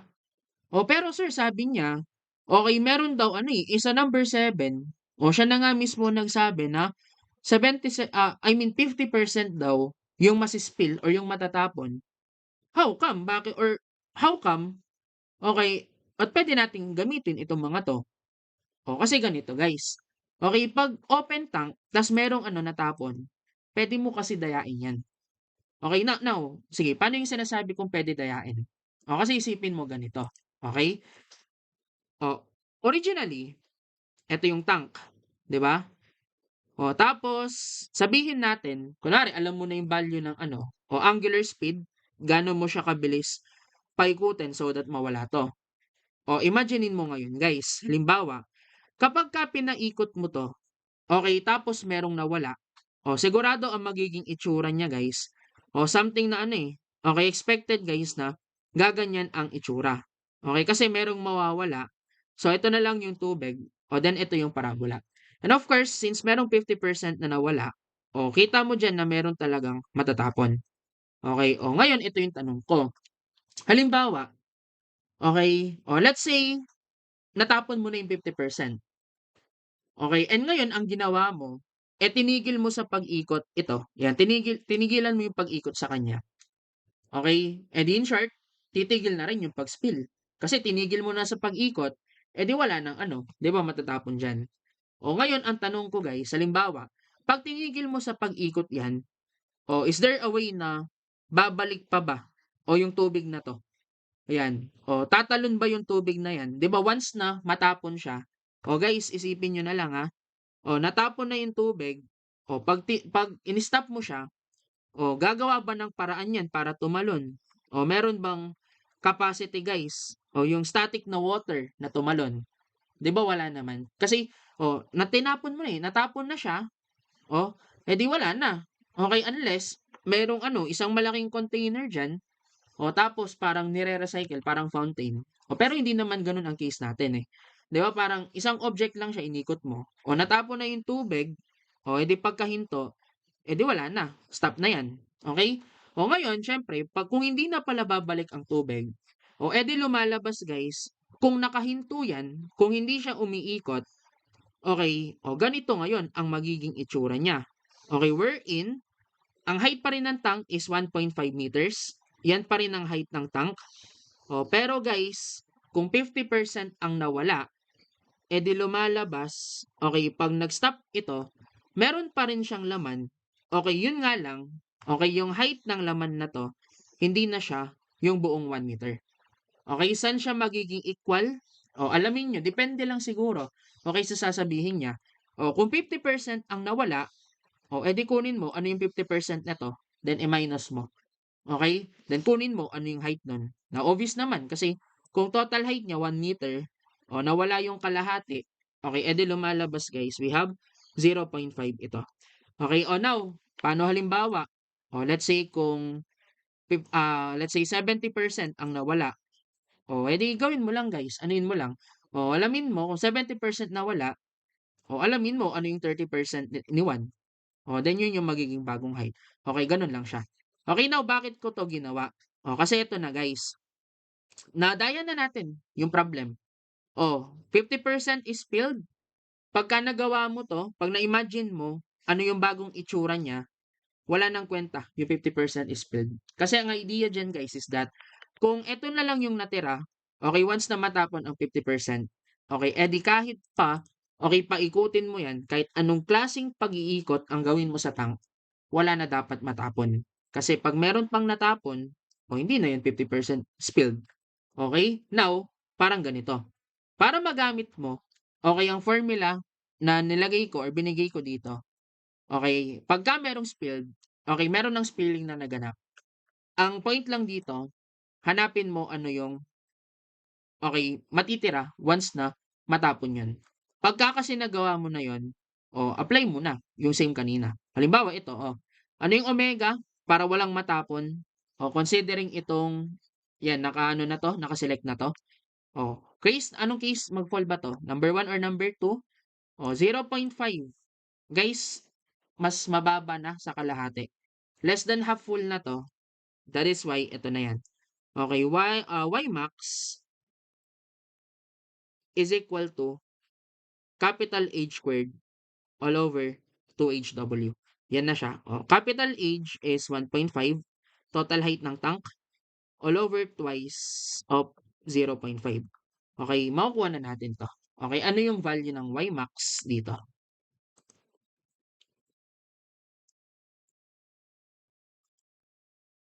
Ayan, sige. O, ang nakukuha ko, we have 2.25 meters. O, yun siya, 2.25 meters. O, ngayon, since nakuha na, o, that this is 2.25, o, we can now solve for omega. Kasi, yan, pagka-solve mo kay y, o, balik ka na dito. Same na lang. Okay, so we have, again, y equals omega squared, r squared over 2g. O, so, 2.25, yan, equals omega squared times 0.5 squared. Okay, over 2 times 9.81. Okay, omega for this problem, okay, 13.29. Okay, radian per second. Now, expect nyo talaga, okay, mas mabilis guys to. Okay, dapat mas malaki value niya kumpara dun sa kanina na 8.859. Okay, ito na for our problem number 7. Ganun lang siya. Okay, then next tayo, number 8.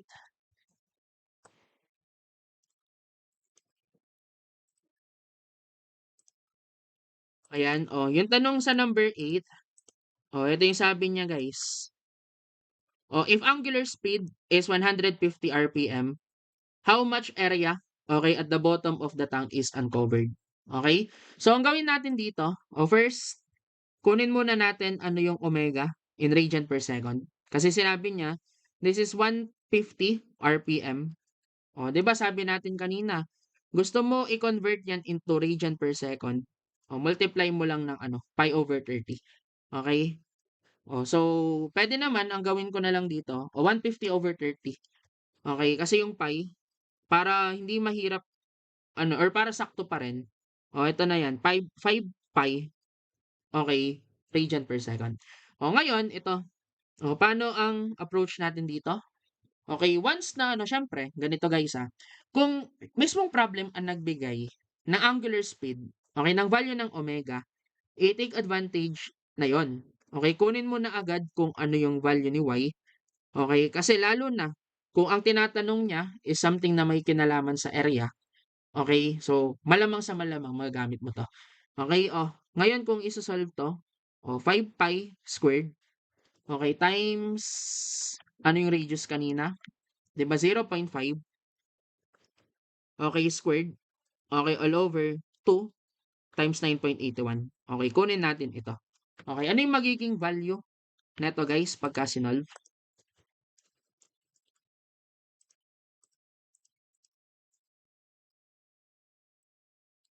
Okay, so we have, teka. Okay, 3 point 144. Okay, yun yung nakukuha ko. 3.144 meters. Hopefully pare-parehas tayo guys, ito yung nakuha kong value for the value of y.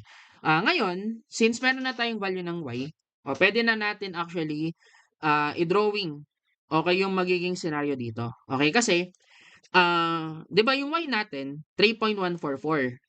Tapos yung height ng tank is only 1.5 meters. Okay, kaya nga kapagka dinrowing mo yung parabola ngayon, yung paraboloid, 'pag ganito, okay ang itsura niya. Kumbaga parang ang curve mo lalabas na siya, okay dun sa tank natin. Okay, ganun na siya. Now, para ma-solve yung pinaka-tinatanong, 'di ba eto yung let's say eto yung tank, okay, medyo lakihan ko lang konti, okay, para talagang makita natin. Okay. Tapos ito yung pinaka-ibaba ng tank. And again, ang height na 'to is 1.5 meters. Okay. Ngayon ito-drawing ko yung mismong paraboloid. Kasi kung ang height niya 3.144, sigurado naman guys, so dito sa dulo, diyan natin makikita yung pinakataas ng paraboloid. Okay, then somewhere dito sa gitna, okay, nandiyan ang vertex. Okay. Now, ilagay ko, say for example, ito yung vertex na yon. Edi pag dinrawing natin, okay, yung paraboloid ngayon, something na pa ganyan, okay, ang makikita natin. Okay, so in short, ang water dito sa part na 'to is eto na lang. Okay? Sabagay kasi sobrang bilis, malamang na angular speed, so maraming natapon. So eto na lang ang itsura niya. Okay, ngayon ang tinatanong sa problem is this one. Okay, kasi guys, 'pag tinry niyo imaginin 'to, actually naka-ano yan, okay yung paraboloid, 'di ba nakapaikot man yan. Okay, kaya nga 'pag nandito kayo ngayon, okay, let's say dito sa point na 'to, okay, ang uncovered area na tinutukoy niya is this one. Okay, itong bilog na 'to, okay, ito yung uncovered area. So, yan yung kukunan natin ng area. Okay, yan yung hinahanap natin. Ngayon, ilagay ko. Okay, kasi ang na-solve natin, 'di ba yung total height na 'to, we have 3.144 meters. Tama? Na kung 3.144 yan, guys, pwede nating malaman ngayon kung ano yung value nito. Okay, kasi of course kung 1.5 yan, di by 'di ba dimensions lang, by using dimensions, 3.144 minus 1.5, okay, ayun siya. And this is equal to 1.644 meters. Now bakit ko yan kinuha? Okay, kasi ganito guys. Okay? Alam natin ang radius na 'to, measured from the vertex is 0.5. Edi guys, kung ang hinahanap natin is yung area nito, which is actually circle lang. Okay, circle 'yan. Edi ang gawin natin is alamin, 'di ba? Ano ba yung magiging radius nito? Okay, radius ng bilog. Paano kukunin guys ang radius ng bilog? Paano natin makuha ito? Okay, let's say tawagin kong x na lang. Paano natin 'to makukuha? Dito papasok, okay, yung tinatawag nating squared property of parabola. Kasi 'di ba parabola naman ang shape. Kumbaga parang ito yung 'di ba parang ratio and proportion, 'di ba sa parabola. Wherein ang sinasabi nito? Sabi niya, okay, yung y1 ang kapares niya x1 squared. 'Pag daw kinuha mo ang ratio nito, ang magiging equal yan sa y2 over x2 squared and etc. Okay? Kumbaga ang pattern dito, okay, pagtapatin mo yung y, tapos yung x, lahat ng yan naka-squared. Sabagay kasi parabola yan, so dapat squared talaga. Now, pwede natin guys i-utilize to. Okay, kasi, sino ba yung y1, x1, y2, x2 dyan? Ikaw bahala. Okay, ang mahalaga dito that consistent ka. Halimbawa, let's say, kung ang gagamitin kong y1, is ito na lang, yung 3.144. Yan. Kunin ko yun, yung 3.144. Ang gagamitin kong x ngayon, sino ba yung kasama nito? Okay, anong x ba mangyayari itong 3.144? 'Di ba 0.5? Edi gawin mo, 0.5 squared. Okay? Equals. Ano yung y2 natin? Guys, y2, take note x and y, kailangan measured mula rito. Yung alam natin dito, is up until this point. height niyan is 1.644. 1.644, okay, over. Ano ba yung x nito? Yun yung inahanap natin. So, this is actually x squared. Now, pwede natin gawin, ayan, for this one, guys, pwede nyo isolve yung value ng x. Pero ako ang gagawin ko, yung x squared na lang. Okay? Kasi makikita nyo mamaya, bakit in-x squared ko na rekta. Okay? Kasi ito yan, para makuha, laruin lang natin yung ano, 'di ba, algebra dito. Ang nakuha ko dito, value ng x squared is 0.1307. Yan yung ano, buong x squared. Ngayon, kinuha ko to, for the reason kasi na, kung ang hinahanap natin is the area, okay? Area uncovered at the bottom, which is again, yung area na yon, sabi ko nga, ito ng kulay pink yon. Since circle yan, 'di ba area ng circle, pi r squared. Ang radius niya guys is x. Edi lumalabas pi x squared. Yan yung reason. Actually, bakit x squared na lang kinuha ko. Kasi, yung pi, literal i-multiply mo na lang kay 0.1307. Kung ano yung lalabas dito, okay, yan yung sagot. Okay, para dito sa problem, ano number ba to? Number 8. Okay, ayun siya. Okay, so sige, gawin ko times pi. Ang lumalabas 0.41. Okay, pwede na siguro 'yan. 0.41 meter squared. Eto na guys, para dito sa ano, problem number 8. Okay? Ano lang, ito yung medyo ano lang, siguro mahirap konti for open tank. Kasi ano, kailangan mong, 'di ba, patulong sa squared property of parabola. But I think ano naman, di naman siya totally, 'di ba, ganun kahirap. Ano pa rin naman siya, guys, carry pa rin, 'di ba? Ano lang, dapat familiar kayo sa process. Kasi kung ganyan, ma-encounter ka ng ganitong situation, ganyan na ganyan pa rin naman ang process niya. Value lang naman ang naiiba. Okay, so alamin nyo lang siguro yung process. Alright? Then, ayun, okay na tayo siguro, no, for 6 to 8. Yan yung case pagka ah, open tank. Okay, ngayon, move tayo dito sa number 9. Now, number 9, ito yung ano, okay, the only password problem under sa current examiner, okay, na close tank siya. Okay, ngayon ito, pag close tank, dalawa kasi pwede mangyari. Okay, pwedeng yung tank is puno ng tubig, okay? Or pwede rin naman na yung tank is meron siyang laman pero hindi puno. Okay, pero dito, ang pag-uusapan natin is yung puno. Puno yung tank, close na puno. Okay, kasi yung close tank na hindi puno, yun yung ano, again, yun yung mahirap na case. Okay, sobrang haba na never pa naman, okay, binigay sa board exam. Okay, now, bakit? Kasi ganito, pag full tank, okay, let's say meron kang close tank, which is sabihin kong ito, okay? Tapos kung yung tank na to, puno siya ng liquid all throughout. Okay? Sigurado guys, pagka pinaikot mo ngayon 'to, meron ka pa ring ano, okay, meron ka pa ring paraboloid na mado-drawing. May parabola ka pa ring makukuha. Pero ang kagandahan sa kanya, okay, kapagka guys, full tank 'yan, ta's pinaikot mo siya, okay, about its axis, okay, ang starting point ng vertex mo, always nandito siya. Do'n sa pinaka itaas, okay, nitong or do'n sa pinaka ano, taas niya ng tank natin. Tapos ang gagawin mo ngayon, siyempre i-project ko itong mga edges kasi hindi ka puwede lumagpas diyan. Okay, drawing mo lang 'to.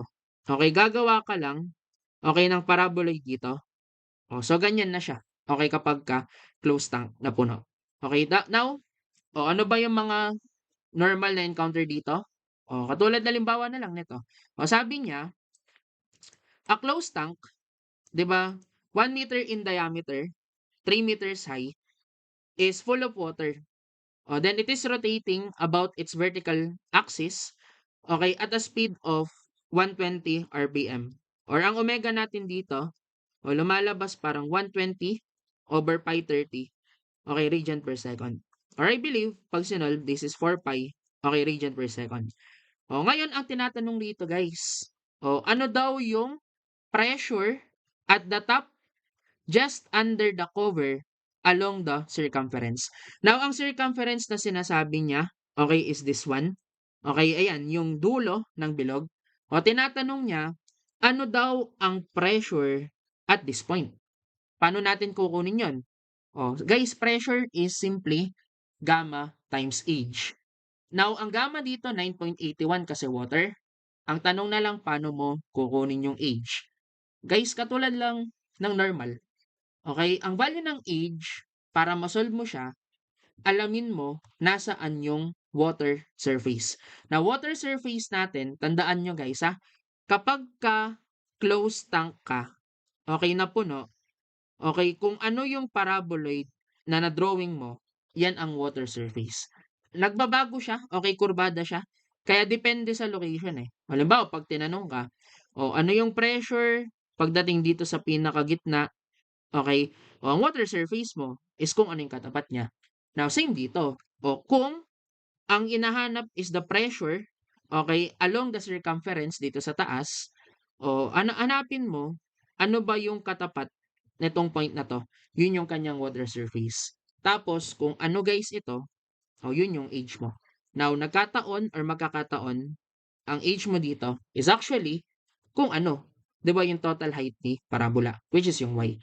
O kaya kunin lang natin 'to. O solve for y using omega squared r squared 2g. O para ma-solve na natin ang tinatanong niya.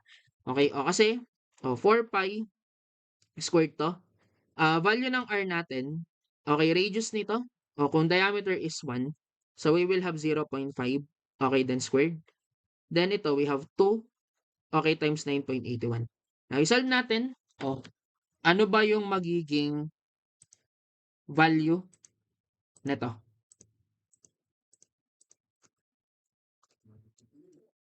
Okay, so we have 2.012. Okay, and this is in meter. Okay, 2.012 meters. Ayan. Ito yung value ng y natin. Now, since nakuha na natin ang y, therefore, to solve for the pressure, again, this is gamma, age. Gamma is 9.81. Yung age natin, again, ano ba yung height nito? Yun yung kakasolve natin na 2.012 pa lang. Therefore, ito na. Okay, yung nakuha nating sagot, multiply nyo ng 9.81. Yan yung pressure. So, we have 19.74 kilopascals. Eto na guys for problem number 9. Okay, ganyan lang siya. Okay, pag close tank, 'di ba? Parang ang ano lang dito, dapat alam mo lang paano ba mag-solve ng y. Kasi pag na-solve mo na yung y, balik ka na lang dun sa depende sa tanong kung anong gusto niya. Pressure siya, gamma age, and etc. Okay, so eto na. Okay for this problem. Ayan. So, yun guys. Any questions so far? Yan, may tanong ba kayo regarding sa nangyayari? Yan, sana, again na, sana nagigets naman. May napupulot kahit papano. Okay? So, kasi kung wala kayo tanong guys, okay lang ba? Syempre kasi 4 hours is 'di ba sobrang sobrang bigat kung straight. Ito, may tanong pala. Sir, paano pag kukunin yung volume spilled? Pag yung mataas yung RPM tapos yung paraboloid lumagpas na sa ilalim ng tank. Sa open tank ba yan? Sige. Before mag-break. Sige, i-ano natin yan yung case na yan. Kasi ito yung medyo mahirap na case eh. Okay, so, ito. Sige, gawin natin. Kunwari, sige, gawin kong example, siguro, is ito. Okay, yung number 8. Okay? Sige, i-ano natin yun. Kasi magandang case yan, yung tanong na yan. Ito, lagay ko. Ayan, additional.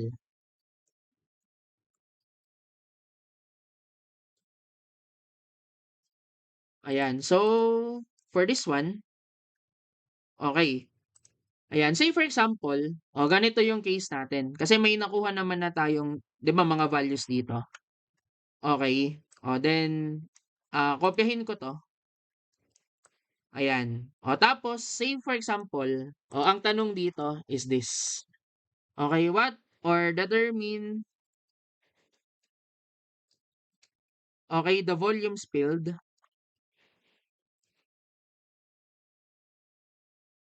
Okay, if omega is 150 RPM. Yan, para ma-recycle natin. Okay, kasi for sure meron ng ano, 'di ba? Matatapon dito. Okay, now ganito. Okay, paano ba natin malalaman guys, okay, kung ano yung magiging volume spilled. Okay, kapag ka ganito na yung case. Okay, wherein ang paraboloid is lumagpas na. Okay, dun sa baba. Okay, ganito. Katulad kanina, okay, in solving yung volume spilled, meron tayong dalawang option. Ano pa rin, pwede ka pa ring dumaan, okay, in terms of water. Pwede pa rin natin siya idaan, okay, in terms of air. Pero normally, pagka open tank na ganito, okay, the best way or mas madaling paraan is that kunin natin ang volume spilled using yung original or I think dito, final volume ni air, okay, minus yung initial or original volume ni air. Okay, I think ito yung the best na gawin. Bakit? Okay, kasi ganito. When it comes dun sa initial volume ng air, actually wala tayong problema. Okay? Kasi 'di ba, ano ba yung initial na itsura talaga niya? 'Di ba ang initial na itsura niya is this eh. Kopyahin ko dito. Okay?